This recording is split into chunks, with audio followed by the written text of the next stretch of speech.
Thorn is a foundation dedicated to creating technology in order to combat the sexual exploitation of children on the internet.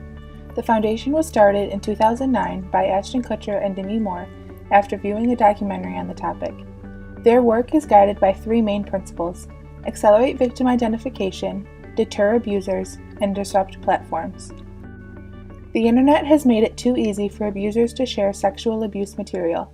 Child exploitation and sexual abuse nearly disappeared in the 90s. Unfortunately, abuse material exploded with the rise of the internet.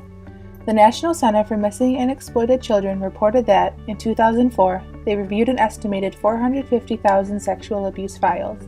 By 2015, this number skyrocketed to 25 million files. According to the Thorn website, the abusers create images and videos with an audience in mind. That content gets shared widely beyond the initial targets, recirculating the image, perpetuating the abuse, and re-traumatizing the child. The ultimate goal of Thorn is to create new technologies and innovations that law enforcement can use to help quickly identify children and their abusers. They build powerful products, lead new programs, maintain essential resources, and develop awareness campaigns to attack the issues from all sides. They want tech companies, law enforcement, and NGOs, non-governmental organizations, to leverage everything they do. Some of the technologies they have created include Spotlight, Project Vic, and Be Free. Spotlight is a program that accelerates victim identification. There is a certain time window in which law enforcement is most likely to identify and find a victim. Spotlight helps law enforcement make the best use of this critical time they have to find child sex trafficking victims. In 2016, Spotlight helped law enforcement identify an average of 5 kids per day, reduce critical search times by 60%, and find an overall total of 1,980 victims. Project Vic is another effort initiated by Thorn. It creates a central location of identified child sexual abuse images. Using a program called PhotoDNA, abuse material is analyzed and divided into 2 categories: new victims and victims that have already been identified. By using this database, the time it takes law enforcement to analyze these content is reduced, and it allows them to quickly eliminate around 85% of content and focus on the 15% that have not already been classified. Be Free is an innovation in collaboration with the Polaris, Twilio, and the Salesforce Foundation. Sometimes a victim may not be able to call for help due to fear of being heard, but they may be able to text.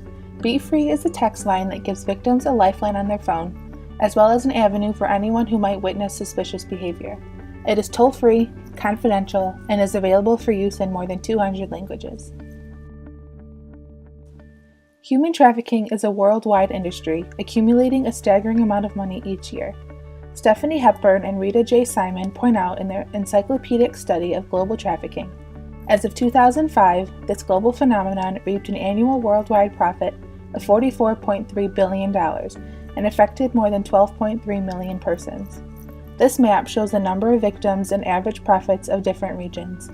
While human trafficking definitely occurs all around the world, it is also heavily concentrated in the United States, which some people may not know. It is not limited to underdeveloped countries that lack the resources to solve this problem. In the United States, where we do have the resources to find victims, child sex trafficking news rarely reaches coverage by the media, and therefore the problem isn't common knowledge.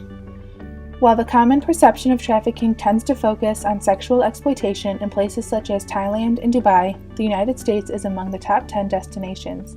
Thousands of victims are brought into America each year from all over the world.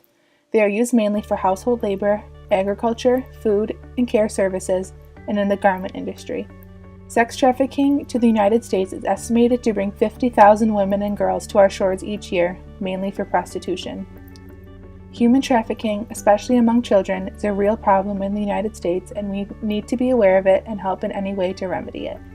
With most of us being college students, a donation to Thorn may not be possible, but there are other ways to help their cause. On Thorn's website, wearethorn.org, there is a page where visitors can sign up to receive updates on the Foundation's progress. Also, they encourage trying to spread word through social networking sites. While not all of us are able to donate, most of us have some sort of social media platform that we can use to spread information and awareness.